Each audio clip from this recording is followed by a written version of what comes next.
नमस्ते, good morning. KP college की online class में मैं इतिहास जिज्ञासु सभी विद्यार्थियों का स्वागत एवं अभिनंदन करता हूँ। आज मैं बीए प्रथम वर्ष के सेकेंड सेमेस्टर में प्रकरण हर्षवर्धन के प्रशासन व्यवस्था को लेकर आपके सामने उपस्थित हूँ। हर्षवर्धन की प्रशासन व्यवस्था को पढ़ने से पहले एक ऐसा मोटिवेशन कोड भी आपके लिए लाया हूँ, न कि आपको ऊर्जावान बनाएगा, लेकिन आपके चेहरे पर मुस्कान जरूर लाएगा, आपको पढ़ने के लिए मजबूर जरूर करेगा कि सच्चाई छिप नहीं सकती बनावट के असूलों से। सच्चाई छिप नहीं सकती बनावट के असूलों से। कभी खुशबू आ नहीं सकती कागज के फूलों से। अरे कभी खुशबू आ नहीं सकती कागज के फूलों से। आपको कहीं सिद्ध करने की जरूरत नहीं है। अगर आपका कोई विरोधी कोई बोल रहा है उसको बोलने दो, गांव में उड़ रहा है उसको उड़ने दो। आपको टेंशन लेने की जरूरत नहीं, आपको सही साबित करने की जरूरत नहीं है। अगर मेरा मोटिवेशन कोड आपको पसंद आया है तो केपी कॉलेज के चैनल को जरूर सब्सक्राइब करें, लाइक करें और अपने मित्रों को शेयर करें ताकि आने वाला वीडियो मिल सके। चलिएगा, हर्षवर्धन का प्रशासन व्यवस्था। बाणभट्ट के हर्षचरित और हैंसांग के सियुकी नामक पुस्तक, बांसखेड़ा अभिलेख, मधुबन अभिलेख से यह जानकारी प्राप्त होती है कि हर्षवर्धन एक महान योद्धा होने के साथ साथ एक कुशल प्रशासक भी था, शासन करना भी जानता था। उनकी जो शासन प्रणाली है वो गुप्त प्रशासन से मिलती जुलती थी, लेकिन फिर भी हर्षवर्धन ने इसमें कुछ परिवर्तन किया। हर्षवर्धन की शासन प्रणाली सुव्यवस्थित थी, सुसंगठित थी, व्यवस्थित थी, अच्छी थी। वह एक महान योद्धा था, महान विजेता था, शत्रु राजनीतिज्ञ था, कला एवं साहित्य का संरक्षक था। ऐसा यह शासक था राजा हर्षवर्धन। हर्षवर्धन ने अपनी शासन प्रणाली को कई भागों में विभक्त किया था। केंद्रीय प्रशासन है, इसके बाद में उन्होंने प्रांतीय शासन की बात करें, प्रांतों को उन्होंने कई विषयों में विभक्त किया, फिर विषयों को उन्होंने कई तहसीलों में विभक्त किया, फिर गांवों में विभक्त किया। उस गांव में कौन कौन से अधिकारी थे, उन अधिकारियों के कौन कौन से कार्य थे, इस वीडियो में हम अच्छी तरह से पढ़ेंगे। इसके लिए अंतिम रूप से इस वीडियो में आपको मेरे साथ, अपने बड़े भाई के साथ आपको जुड़ना पड़ेगा। चलिएगा, अगला हम बात करें, परिचय की बात करें। हर्ष का जो शासन प्रणाली थी, हर्ष की शासन प्रणाली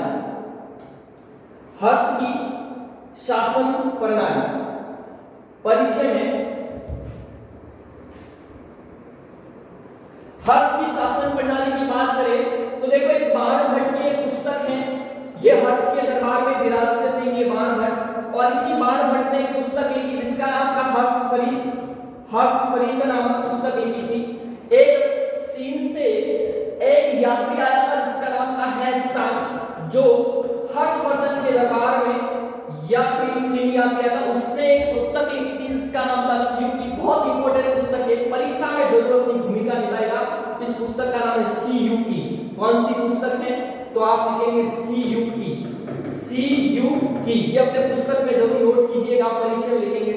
इससे ये जानकारी मिलती है कि हर्षवर्धन की जो शासन प्रणाली थी वो गुप्त शासन से मिलती जुलती थी, गुप्त शासन प्रणाली से मिलती जुलती थी, क्योंकि इससे पहले गुप्तों का शासन था। किसका? और ये हर्षवर्धन है वो वर्धन वंश का शासक था, और वर्धन वंश के जो संस्थापक थे उनका नाम था पुष्यभूति। ये याद रखना, ये भी बहुत इंपॉर्टेंट है। हर्ष ने इन शासन प्रणाली में कुछ परिवर्तन भी किया। क्या कर दिया? परिवर्तन किया। कुछ इस शासन प्रणाली में परिवर्तन करता है हर्ष। चलिएगा, ये एक महान योद्धा था। महान योद्धा होने के कारण एक कुशल प्रशासक भी था, शासन संचालन भी करना जानता था। कुशल प्रशासक भी कौन? राजा हर्षवर्धन था। ये कौन था? राजा हर्षवर्धन। राजा हर्षवर्धन ने अपनी शासन प्रणाली को कई भागों में विभक्त करके रखा था। जैसे देखो, केंद्रीय प्रशासन था, सबसे ऊपर का जो प्रशासन था वो केंद्रीय प्रशासन था। ये ध्यान रखिए आप। इसके नीचे अगर हम बात करें तो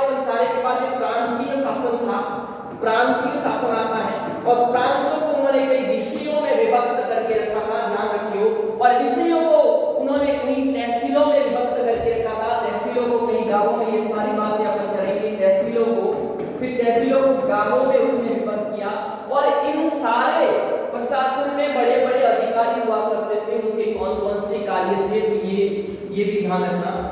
ये हर्षवर्धन आप परिचय में लिख सकते हैं, एक महान योद्धा था, ध्यान रखियो, महान योद्धा। अब इसको महान योद्धा क्यों कहते थे? महान योद्धा होने के कारण उसने बंगाल, उड़ीसा, उत्तर प्रदेश, वल्लभी, गौड़, कन्नौज आदि राज्यों के ऊपर उसने अधिकार किया, इसलिए महान योद्धा और महान विजेता भी इसको कह सकते हैं, ध्यान रखिए। दूसरी अगर हम बात करें तो एक महान योद्धा, महान विजेता के साथ में शत्रुर राजनीति की भी था। अब इसको शत्रुर राजनीति की अगर देखो आपको इसके मूल्यांकन के बारे में पूछा जाता है तो शत्रुर राजनीति अपनी शत्रुराई के बल पर उसने वल्लभी के शासक ध्रुव सेन के साथ में अपनी बेटी की शादी करता है, ये उसकी राजनीतिक शत्रुता का द्योतक है। दूसरी बात अगर हम बात करें तो उसने कामरूप के शासक भास्कर वर्मा के साथ में दोस्ती की थी, ये भी उसकी राजनीतिक शत्रुता, इससे अपनी राजनीतिक दृष्टि से वो मजबूत, राजनीति को मजबूत करना चाहता राजा हर्षवर्धन। ध्यान रखना, राजनीतिक कुशलता। ये साहित्य एवं कला का संरक्षक था, बड़ा भाई साहित्य एवं कला का संरक्षक था। अब साहित्य का संरक्षक हर्षवर्धन साहित्य का संरक्षक था, स्वयं अच्छा साहित्यकार था। इसने रत्नावली, नागानंद और प्रियदर्शिका नामक, ये इंपॉर्टेंट प्रश्न है, 2 नंबर में जरूर आएगा। रत्नावली, प्रियदर्शिका एवं नागानंद नामक जो ग्रंथ की जो रचना है वो किसने की थी? तो आप लिखेंगे हर्षवर्धन ने। ध्यान रखिए आप, हर्षवर्धन बहुत इंपॉर्टेंट प्रश्न है, परीक्षा में जरूर आएगा ये प्रश्न, ठीक है।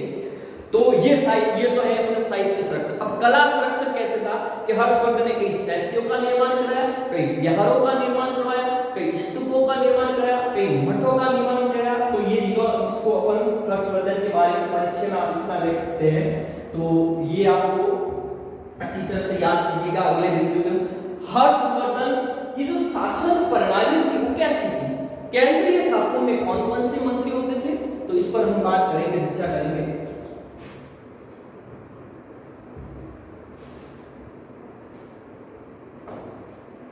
चलिए, सम्राट हर्ष के समय में सम्राट शासन का सर्वोच्च अधिकारी था। कौन था? कॉपी में लिखिए सर्वोच्च अधिकारी। सबसे बड़ा अधिकारी था सर्वोच्च अधिकारी हर्ष। शासन का सम्राट सबसे सर्वोच्च अधिकारी। ये सर्वोच्च न्यायाधीश था, सर्वोच्च न्यायाधीश था, न्यायाधीश था। अंतिम न्याय उसके पास में था। अंतिम न्याय किसके पास में था? हर्षवर्धन के। सर्वोच्च सेनापति था ये हर्षवर्धन। क्या था? सर्वोच्च सेनापति था, सेनापति। किसको सेना के पद पर रखना है, किसको सेना के पद से हटाना है, सारा निर्णय हर्षवर्धन किया करते थे। अंतिम न्यायाधीश था। अगर किसी ने, जैसे मीमांसक एक न्यायाधीश हुआ करता था, अगर कोई भी उनके शासन में कोई भी व्यक्ति उनके न्याय से संतुष्ट नहीं होता था, मीमांसक से, तो वो सीधा हर्षवर्धन के पास में जाता। अगर हर्षवर्धन ने कह दिया कि यह आदमी सही है तो उसकी जो सजा है माफ भी कर दी जाती थी। इसलिए वो सर्वोच्च न्यायाधीश थे, सर्वोच्च अधिकारी थे। किसको अधिकारी के पद पर रखना है, किसको कर्मचारी के पद पर रखना है, किसको सेना के पद पर रखना है, किसको कौन से राज्य में भेजना है, वो सारा कार्य हर्षवर्धन के दरबार में था। वो समय समय पर अपने प्रजा की भलाई के लिए राज्य का दौरा करता था। राज्य का दौरा जरूर करता था, मेरी प्रजा दुखी तो नहीं है, समय समय पर राज्य का दौरा करता था। कौन? राजा हर्षवर्धन। ध्यान रखिए इसके बारे में। राज्य का अपनी प्रजा के हाल चाल जानने के लिए, प्रजा की बारे में जानने के लिए समय समय पर ये प्रजा वत्सल शासक था। प्रजा वत्सल कैसा शासक था? प्रजा वत्सल शासक था। कॉपी में नोट कीजिएगा। ये हमेशा प्रजा की नैतिक एवं भौतिक उन्नति के बारे में सोचता था। प्रजा की नैतिक व भौतिक उन्नति के बारे में सोचता था, भौतिक उन्नति के बारे में सोचता था। कौन? राजा हर्षवर्धन हमेशा प्रजा की भलाई, प्रजा की कल्याण के बारे में भी सोचता रहता था। कौन? राजा हर्षवर्धन। कॉपी में जरूर नोट कीजिएगा। सर्वोच्च अधिकारी, सर्वोच्च न्यायाधीश, सर्वोच्च सेनापति, राज्य का दौरा करता था, प्रजा वत्सल शासक था, प्रजा के कल्याण के बारे में हमेशा सोचता रहता था। कौन? राजा हर्षवर्धन ने। और राजा हर्षवर्धन इतना महान था कि उनकी उपाधियों की बात करें, प्रश्न परीक्षा में कई बार पूछा जाता है। उनकी उपाधि कौन सी? एक तो राजा हर्षवर्धन को महाराजाधिराज की उपाधि से नवाजा गया। महाराजाधिराज की उपाधि थी। दूसरे नंबर परमेश्वर की उपाधि से भी, परमेश्वर भी उनकी उपाधि थी। अगर दूसरी एक और उपाधि एकाधिराज, एकाधिराज की उसकी उपाधि हुआ करती थी, एकाधिराज, एकाधिराज की उसकी उपाधि हुआ करती थी। शक्रवती भी कहा जाता था, बहुत महान शासक होने के कारण उसको शक्रवती की उपाधि से भी नवाजा गया। परम भट्टारक की उपाधि से भी राजा हर्षवर्धन को नवाजा गया, परम भट्टारक भी कहा जाता है, परम भट्टारक, ये भी राजा ये हर्षवर्धन की उपाधि थी। प्रश्न परीक्षा में आता है कि हर्षवर्धन की उपाधि कौन सी थी, तो अपन लिखेंगे महाराजाधिराज, एकाधिराज, परमेश्वर, चक्रवर्ती और अंतिम रूप से परम भट्टारक की उपाधि हर्षवर्धन की थी। ध्यान रखना, ये अपना सम्राट के बारे में, सम्राट के कौन कौन से कार्य थे, उनकी उपाधि कौन सी थी, कॉपी में नोट कीजिए। अगला बिंदु से आपको मैं आपको जोड़ने जा रहा हूं, वो है मंत्री परिषद। चलिए मंत्री परिषद से हम आपको जोड़ेंगे, मंत्री परिषद, जिसको मैं बता देता हूं, अपनी कॉपी में जरूर लिखते रहे साथ में। अगला जो हमारा बिंदु है वो है मंत्री परिषद। मंत्री परिषद क्या थी? सम्राट को शासन कार्य में सहायता देने के लिए एक मंत्री परिषद का निर्माण किया। सम्राट को शासन कार्य में सहायता देने के लिए, शासन कार्य में सहायता देने के लिए एक मंत्री परिषद का निर्माण किया गया। इस मंत्री परिषद में बहुत सारे मंत्री हुआ करते थे जो सम्राट हर्षवर्धन को सहायता एवं सलाह देने का कार्य करते थे। सलाह माननी नहीं माननी ये राजा हर्षवर्धन के ऊपर डिपेंड करता था।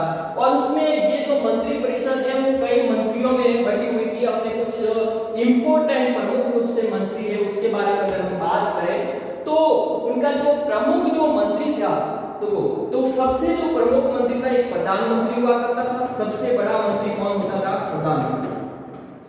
एक भी मंत्री की बात करें, संधि विग्रहित मंत्री, संधि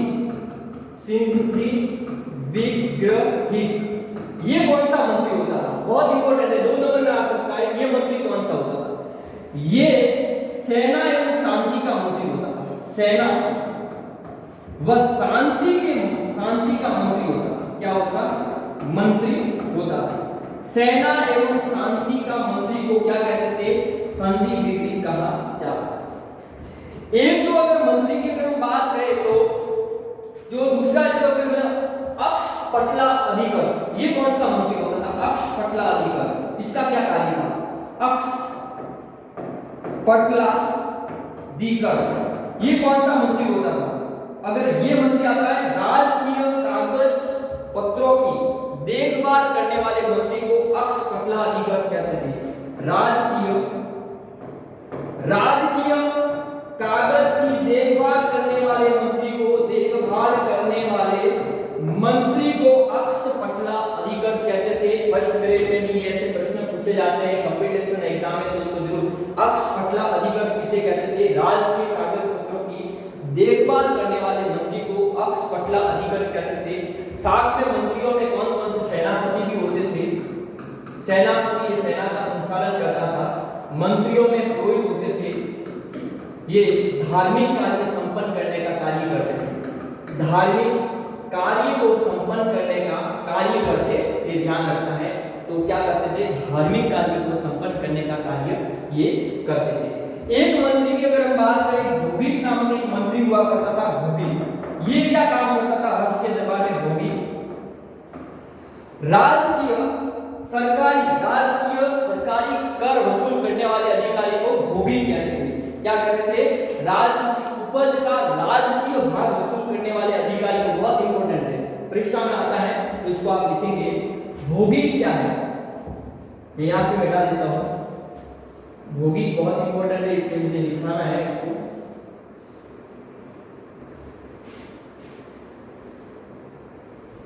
भूभिक, ये भूभिक नामक कौन सा अधिकारी हुआ करता था? भूभिक, ध्यान रखना है। भूभिक बहुत इंपॉर्टेंट है। राजकीय कर वसूल करने वाला अधिकारी, राजकीय कर वसूल करने वाले अधिकारी को, वसूल करने वाले अधिकारी को, करने वाले अधिकारी को भूभिक कहते हैं, ये याद रखना है आपको। एक महाप्रतिहार, ये कौन सा अधिकारी था? महाप्रतिहार। महाप्रतिहार ये कौन सा मंत्री होता था? महाप्रतिहार ये दुर्ग की, राजमहल की, राजप्रसाद प्रसाद यानी महल, राजप्रसाद की रक्षा करने वाले को महाप्रतिहार मंत्री कहते थे। ध्यान रखना, ये हमेशा महलों की रक्षा करता था, राजप्रसाद की रक्षा करने का कार्य जो भी मंत्री करता था, जिसका नाम था महाप्रतिहार। ये उस मंत्री का नाम क्या था? महाप्रतिहार ये मंत्री हुआ करता था। एक मीमांसक कौन होता था? ये कौन सा मंत्री? मीमांसक। मीमांसक ये बहुत इंपॉर्टेंट है, प्रश्न परीक्षा में अपनी भूमिका निभा सकता है, कॉपी में नोट कीजिएगा। ये हर्षवर्धन के दरबार में न्यायाधीश का कार्य करने, न्यायाधीश का कार्य करने वाले को क्या कहते थे? मीमांसक कहते थे, कॉपी में नोट कीजिएगा। मीमांसक से क्या तात्पर्य? न्यायाधीश का कार्य करने वाले अधिकारी को मीमांसक कहते थे। ये बहुत इंपॉर्टेंट है, कॉपी में। महाप्रतिहार महलों की रक्षा करने वाले अधिकारी को महाप्रतिहार कहते थे।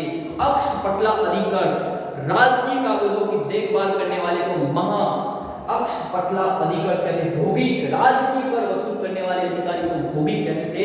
आइए अगले बिंदु की ओर मैं आपको जोड़ने का प्रयास करता हूं, समय को मद्देनजर रखते हुए।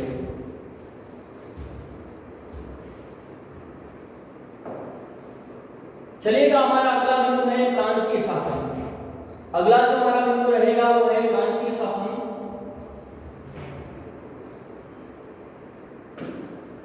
प्रांतीय शासन की अगर बात करें तो प्रांतीय शासन कैसा है? प्रांतीय शासन क्या था? हर्ष ने अपने संपूर्ण साम्राज्य को प्रांतों में विभक्त किया था। प्रांतों में विभक्त किया था। जैसे वर्तमान में प्रांत यानी राज्य होते थे, अपने संपूर्ण शासन को उसने प्रांतों में, जिस प्रकार जो हमारा केंद्रीय शासन होता है जैसे दिल्ली में, इसी प्रकार जो हमारा राज्य शासन है, इसी प्रकार पहले भी ऐसा होता था। तो अपने संपूर्ण साम्राज्य को उसने प्रांतों में विभक्त किया।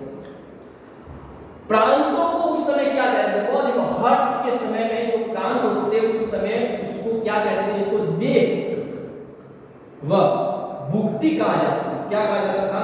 हर्ष के समय में प्रांतों को क्या कहते थे? बहुत इंपॉर्टेंट है, उसको देश व भुक्ति कहा जाता था। शासन कार्यों जो केंद्रीय शासन को प्रांतों में विभक्त किया था राजा हर्षवर्धन के समय में, और इस समय में जो प्रांत थे उस प्रांत को देश व भुक्ति कहते थे। इस प्रांतीय शासन के प्रमुख अधिकारी थे, प्रांतीय शासन के प्रमुख अधिकारी को क्या कहते थे? प्रांतीय शासन के प्रांतीय शासक को क्या कहते हैं? सॉरी, प्रांतीय, जिस प्रकार हम मुख्यमंत्री कहते हैं, प्रांतीय शासक को क्या कहते थे? तो वो कहता ऊपरी महाराजा भी कहा जाता, उसको भोक्ता कहते थे और भोगपति आदि कहा जाता था। भोगपति आदि कहा जाता। प्रश्न 2 नंबर में आ जाए कि प्रांतीय शासक को क्या कहते थे, तो आप लिखेंगे ऊपरी महाराजा, उसको भोक्ता भी कहते थे और भोगपति भी कहते थे। प्रांतीय शासन को विषय में विभक्त किया गया था। इसमें विभक्त किया गया था विषय में। प्रांतीय शासन को किसमें विभक्त किया? विषय में। विषय के सबसे अधिक बड़े अधिकारी को विस्पति कहते थे। हर्षवर्धन वंश के समय में विस्पति कहा जाता था। क्या कहा जाता था? विस्पति कहा जाता था। ये ध्यान रखना, विस्पति कहा जाता था। और इन विषयों को तहसीलों में विभक्त किया गया था। विषयों को तहसीलों में विभक्त किया गया था। तहसीलों में विभक्त किया गया था। इसमें विषय किसमें विभक्त थे? तहसीलों में। प्रांत किसमें विभक्त थे? आप लिखेंगे विषय में। विषय किसमें विभक्त थे? तहसीलों में। तो ये ध्यान रखना है, विषय के सबसे बड़े अधिकारी को क्या कहते थे? विस्पति कहते थे। प्रांतीय शासन के सबसे बड़े अधिकारी को क्या कहते थे? ऊपरी महाराजा, भोक्ता और भोगपति कहा जाता था, और प्रांत को देश व भुक्ति कहा जाता था। तो इस बात का ध्यान रखेंगे, तो प्रांत को भोगपति हो कहा जाता था। अगले बिंदु की ओर मैं आपको ले जा रहा हूं। अगला बिंदु हमारा क्या रहेगा कि अगले बिंदु में चलिए अगला बिंदु।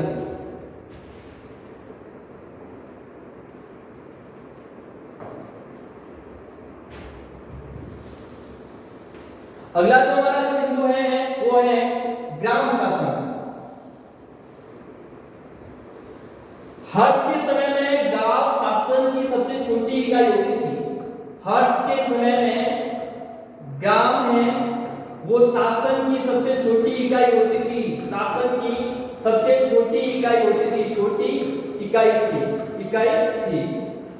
गांव के सबसे बड़े अधिकारी को, गांव के जो अधिकारी था उसको बोलते थे ग्रामीण। गांव के सबसे बड़े अधिकारी को ग्रामीण व महत्तर कहा जाता था। ध्यान रखना, बहुत इंपॉर्टेंट है। महत्तर से क्या तात्पर्य, 2 नंबर में प्रश्न आ जाता है। तो गांव के सबसे बड़े अधिकारी को महत्तर कहा जाता था और ग्रामीण कहा जाता था। जो गांव में शासन कार्य संभालते थे, गांव में शासन करते थे, गांव में बिजली व्यवस्था उपलब्ध करवाते थे, गांव में पानी की व्यवस्था उपलब्ध करवाते थे, गांव में कोई लड़ाई झगड़ा और दंगा हो गया तो वो काम करने का कार्य ये ग्रामीण और महत्तर आदि अधिकारी करते थे। गांव के और कौन से अधिकारी थे? अगर हम बात करें तो गांव के और कौन से जो हमारे जो अधिकारी थे, अगर गांव के अन्य अधिकारियों की अगर हम बात करें तो ठीक है। तो एक तो था स्वाल्कीक। ये कौन सा होता है? सूंगी वसूल करने वाले अधिकारी को, सूंगी वसूल करने वाले अधिकारी को, सूंगी वसूल करने वाले अधिकारी को गांव में सूंगी वसूल करने वाले अधिकारी को स्वाल्कीक कहते थे। गोलमी किसे कहते थे? गोलमी ये कौन सा अधिकारी था? गांव का अधिकारी था। स्वाल्कीक और गोलमी कौन है? गांव के अधिकारी हुआ करते थे। ये वनों की रक्षा करने वाले अधिकारी को, वनों की रक्षा करने वाले अधिकारी को गोलमी कहा जाता था हर्ष के समय में। ये ध्यान रखना है। अक्षपटलिक ये कौन होता था? अक्षपटलिक ये कौन सा अधिकारी था? राजकीय कागज पत्रों की देखभाल करने वाला। राजकीय कागज पत्रों की देखभाल करने वाले अधिकारी को अक्षपटलिक कहा जाता था। और पुष्पपाल किसे कहते थे? पुष्पपाल किसे? रख रखाव रखने वाले अधिकारी को, रखाव रखने वाले अधिकारी को पुष्पपाल कहा जाता था। ये ध्यान रखना है। लेखा रखने वाले अधिकारी या को पुष्पपाल कहा जाता था, लेखा रखने वाले अधिकारी को। गांव में वो शासन की सबसे छोटी इकाई थी। गांव के प्रमुख अधिकारी को ग्रामीण और महत्तर कहते थे। गांव में बहुत अन्य अधिकारी भी होते थे, जैसे स्वाल्कीक सूंगी वसूल करने का कार्य किया करता था। गोलमी ये वनों का रक्षक हुआ करता था। अक्षपटलिक ये राजकीय पत्रों की देखभाल करने का काम किया करता था। पुष्पपाल लेखा रखने का काम करने वाले जो अधिकारी थे उसको पुष्पपाल कहा जाता था हर्ष के समय में।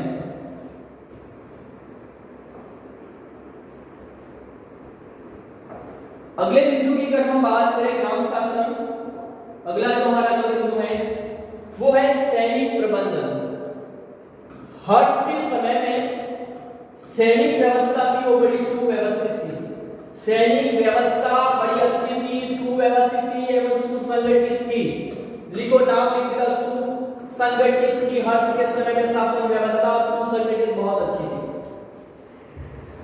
कुछ स्रोत से ये जानकारी प्राप्त होती है कि हर्ष के दरबार में कौन कौन सी सेना थी। एक तो पैदल सैनिक थे, पैदल सैनिक भी थे, अश्व सैनिक थे,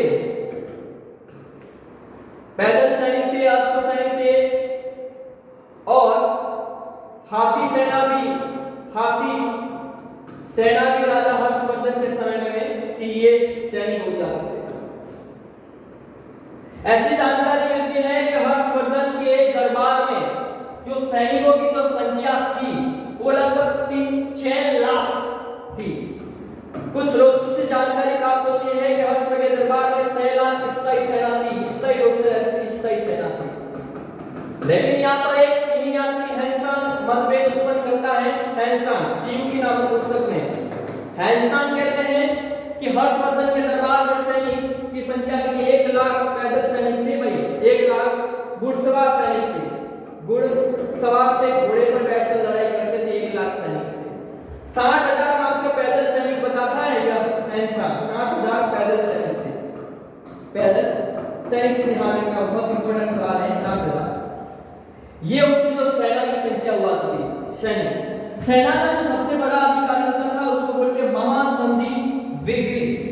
इसको क्या बोलते थे, सेना का सबसे बड़ा जो अधिकारी हुआ करता था उसको महासंधि, लिखिएगा साथ में, महासंधि विग्रह, विग्रहाधिकारी, महासंधि विग्रहाधिकारी। सेना का सबसे बड़े अधिकारी को कहा जाता था महासंधि विग्रहाधिकारी, जो सेना का संचालन करने का कार्य किया करता था। तो ये बात, इस बात का आप ध्यान रखें कि सेना का सबसे बड़ा अधिकारी को ये कहते थे। उस समय अगर सेना की अगर और भी बात करें अपन, सेना में अगर बात, महाबलाधिकारी कौन होता था, महाबलाधिकारी, महाबलाधिकारी, इसको मिटा देता हूं, महाबलाधिकारी ये कौन सा अधिकारी था, महाबलाधिकारी ये सैन्य संचालन करने वाला अधिकारी, सैन्य संचालन करने वाले अधिकारी को महाबलाधिकारी कहा जाता था। एक अगर कुछ और भी मंत्री अगर सैनिकों की अगर हम बात करें तो उसमें अगर नाम आता है तो अपन लिखेंगे गज भट्टा अश्वपति या कुटुब। कुटुब किसे कहते थे, भट्टा अश्वपति कुटुब। गज सेना के अधिकारी को, गज यानी हाथी सेना के अधिकारी को भट्टा अश्वपति और कुटुब कहा जाता था। हाथी सेना, भट्टा अश्वपति और कुटुब गज सेना के अधिकारी को कहा जाता था। और अश्व सेना के जो अधिकारी थे तो अश्व सेना के जो अधिकारी को क्या कहा जाता था, तो इसमें अगर हम बात करें तो अश्व सेना का जो हमारा जो अधिकारी था उसको विदस्वता कहा जाता था। ये ध्यान रखना है, बहुत ऐसे नाम हैं। तो ये अश्व सेना का अधिकारी हुआ करता था, घोड़े की ये सेना का जो अधिकारी था। गज सेना का अधिकारी को भट्टा अश्वपति और कुटुब कहा जाता था। तो इस बात का आप ध्यान रखेंगे, ये उनकी सेना हुआ करती थी। और ये जो हमारी जो जानकारी है वो पूरी हैंसान के चियूकी नामक पुस्तक से भी इसकी जानकारी होती है। तो ध्यान रखना, ये बहुत सारे अधिकारी थे। अगला जो हमारे बिंदु की बात करें तो हम सीधा आपको ले जाएंगे पुलिस व्यवस्था। इस पुलिस व्यवस्था का जो अन्य नाम है, पुलिस व्यवस्था का जो अन्य नाम भी है,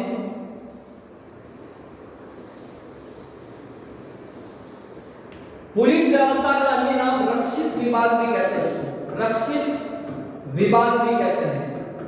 उनका प्रमुख कार्य है नगरों, गांवों, शहरों में शांति व्यवस्था स्थापित करना।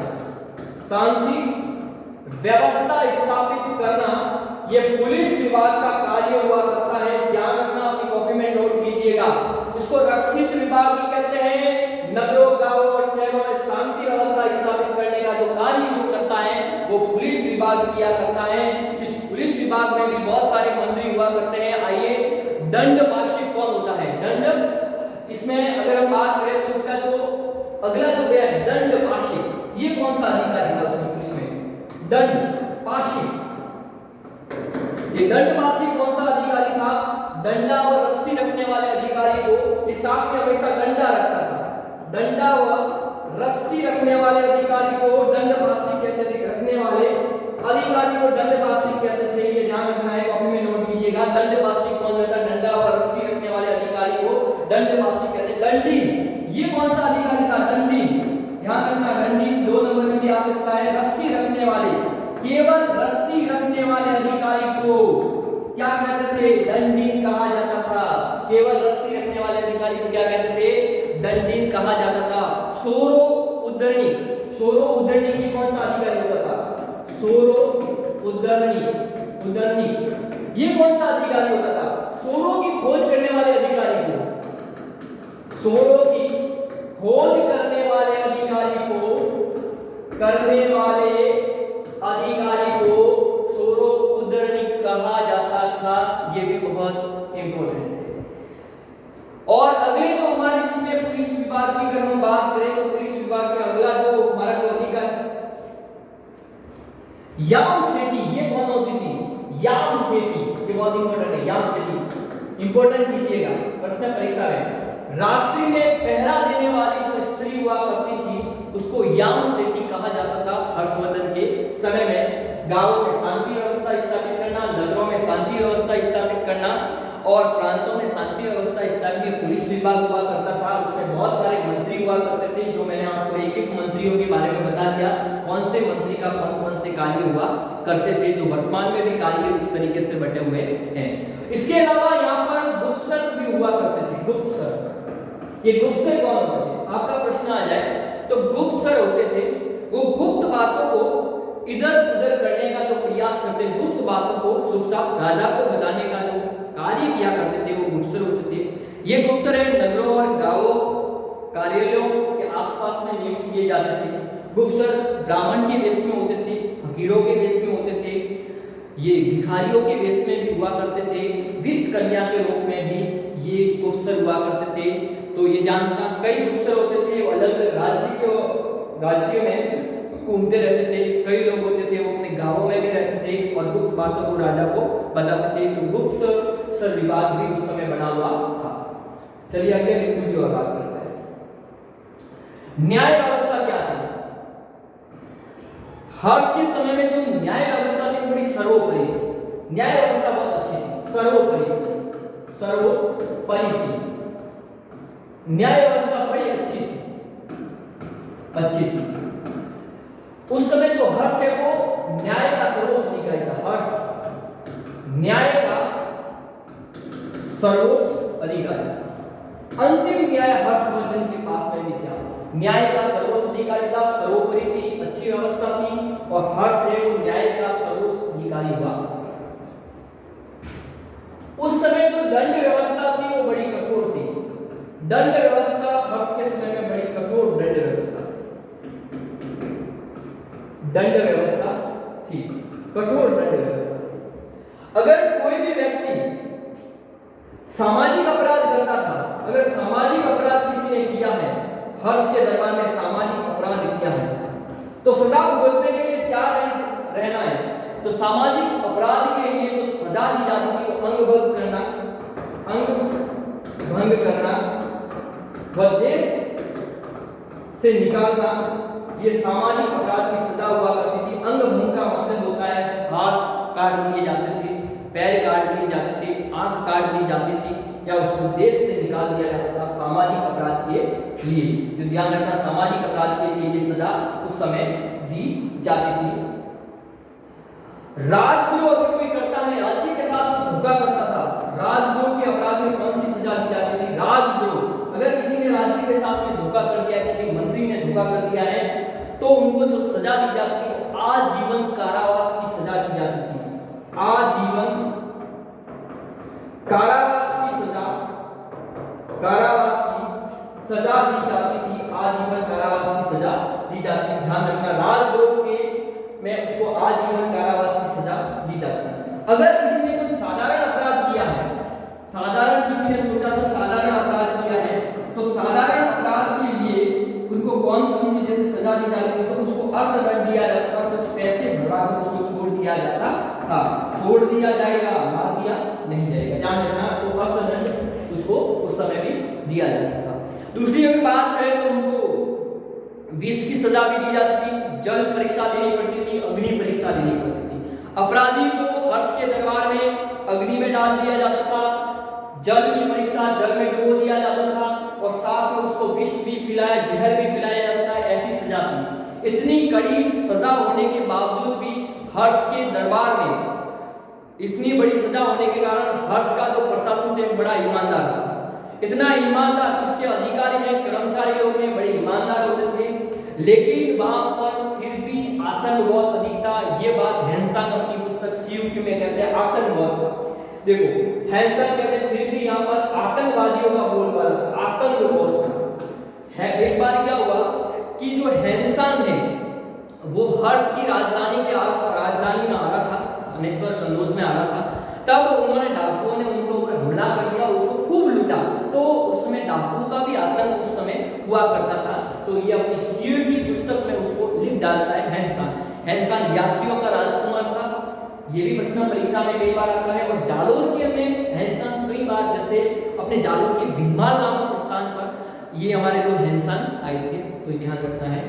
तो ये हमारा जो हुआ न्याय व्यवस्था थी सर्वोपरि थी, दंड व्यवस्था कठोर थी। सामाजिक अपराध में कौन सी सजा, राजद्रोह के अपराध में, साधारण अपराध में कौन सी सजा दी जाती थी, तो इस बात का अच्छी तरह से ध्यान रखिएगा, कौन सी अपराध कौन सा। तो ये सारी जो इतनी सारी जो सजा है वो दी जाती थी। अगले जो हमारे बिंदु की ओर बढ़ते हैं, आय व्यय के साधन कौन कौन से थे हर्ष के समय में। आय व्यय के साधन राजा हर्षवर्धन के समय में, तो आय व्यय के जो साधन थे वो कौन कौन से थे, ध्यान रखना है। आय व्यय हर्ष के समय में आय का प्रमुख साधन, हर्ष के समय में जो आय का प्रमुख साधन था वो था, आय का प्रमुख साधन था भूमि कर। क्या था, भूमि। उस समय जो भूमि कर वो टैक्स है वो कितना लिया जाता था, 2 नंबर में कई बार प्रश्न पूछा जाता है, 1/6 भूमि कर के रूप में लिया जाता। ध्यान रखना 2 नंबर में प्रश्न आ जाए कि हर्षवर्धन के समय में कितना भूमि कर या कितना टैक्स लिया जाता था, तो आप लिखेंगे 1/6 कर व टैक्स लिया जाता था। तो उस समय जो आय व्यय के साधन थे वो भूमि कर थे। इन टैक्सों को वसूल करने के लिए बहुत सारे अधिकारियों की नियुक्ति की। ये कर व टैक्स किन से वसूल किया जाता था, कहां से वसूल किया जाता था, तो ये ध्यान रखना है। तो अपन बात करेंगे कौन कौन से कर, एक ऊपरी कर था। ऊपरी कर क्या था, ऊपरी कर, ऊपरी कर उन किसानों से लिया जाता था, ऊपरी कर उन किसानों से लिया जाता था जिसका भूमि पर स्वामित्व नहीं था। लिखिए अपने कॉपी में, जिसका भूमि पर स्वामित्व नहीं था, भूमि पर स्वामित्व नहीं था, ये कर ऊपरी कर उन किसानों से लिया जाता था। दूसरा है धान्य, विशेष फसलों पर लिया जाने वाले कर को धान्य कर कहते हैं। विशेष अनाजों पर लिया जाने वाले कर को धान्य कर कहते हैं। बहुत इंपॉर्टेंट है, ध्यान रखना, कॉपी में लिखना है इसको। विशेष अनाजों पर लिया जाने वाले कर को धान्य कर कहा जाता था, ये ध्यान रखना है। ऊपरी कर उन किसानों से लिया जाता था जिसका भूमि पर स्वामित्व नहीं होता था। धान्य कर विशेष अनाजों पर लिए जाने वाले कर को धान्य कर कहते हैं। ये बहुत इंपॉर्टेंट है, कई बार आया है। हिरण्य कर क्या था, हिरण्य कर क्या था, खनिज पदार्थों से लिया जाने वाला कर, खनिज पदार्थों से लिया जाने वाले कर को, लिया जाने वाले कर को हिरण्य कर कहते हैं। बहुत इंपॉर्टेंट है, प्रश्न परीक्षा में अपनी भूमिका जरूर निभाएगा। हिरण्य कर ध्यान रखना, याद करना है। तो ये खनिज पदार्थ जैसे कोयला है, पेट्रोल है, डीजल है वगैरह, ये जो खनिज पदार्थ वगैरह हुआ करते थे, इनके ऊपर से जो टैक्स लिया जाता था उसको हिरण्य कर कहते थे। ध्यान रखना, एक धान्य कर पूछा जाता है, तो विशेष अनाजों पर लिए जाने वाले कर को धान्य कर कहते हैं। उद्रण क्या था, ये एक प्रकार का भूमि कर था, ये ध्यान रखना। उद्रण भी बहुत इंपॉर्टेंट है, ये एक प्रकार का भूमि कर था। क्या था, भूमि कर था। यहाँ से टैक्स वसूल किए जाते थे। इसके अलावा सिंचाई कर है, न्यायालय शुल्क है, अर्थदंड पर कर व टैक्स वसूल किए जाते थे। देखो सिंचाई कर से भी टैक्स वसूल किया जाता था, अगर कोई भी व्यक्ति सिंचाई करते थे उनके ऊपर टैक्स वसूल किया जाता था। न्यायालय शुल्क, अगर किसी का कोई न्याय करते थे तो इस न्याय से संबंधित भी टैक्स और वसूल किया जाता था। अर्थदंड में भी कर व टैक्स वसूल किया जाता था। तो ये बहुत सारी जो हमारी बातें हैं, एक बार उसको जो विशेष हमने हम सारी बातें बताई। आय का प्रमुख साधन क्या था, भूमिकर था, भूमिकर 1/6 लिया जाता था। इसमें बहुत सारे जो अधिकारी हुआ करते थे, कौन कौन से कर में टैक्स होते थे, ऋणीय कर है, ऊपरी कर है, ये धान्य कर है, बहुत सारे इंपॉर्टेंट जितने भी कर व टैक्स है वो मैंने आपको लिखवा दिए हैं। इसके अलावा धार्मिक सरकारी कार्यों पर भी टैक्स लिए जाते थे, राजनीतिक कार्यों पर, सार्वजनिक अधिकारियों के ऊपर भी टैक्स लिए जाते थे। तो ये बहुत सारा अपन लिख सकते थे। अगला जो हमारा बिंदु रहेगा सार्वजनिक हित के कार्य। सार्वजनिक हित के कार्य की अगर हम बात करें तो सार्वजनिक हित के जो कार्य थे, हर्षवर्धन एक प्रजावत्सल शासक था। हर्षवर्धन एक प्रजावत्सल शासक था। प्रजा की हमेशा नैतिक एवं भौतिक उन्नति के बारे में हमेशा सोचता रहता था, प्रजा के कल्याण के बारे में हमेशा सोचता रहता था। इसने प्रजा की नैतिक भौतिक उन्नति के बारे में सोचते हुए उसने कई सड़कों का निर्माण कराया, अनाथालयों का निर्माण कराया, सड़कों, अनाथालयों, सरायों का निर्माण करवाया।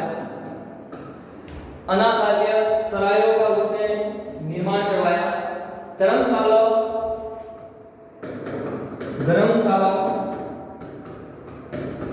स्तूपों,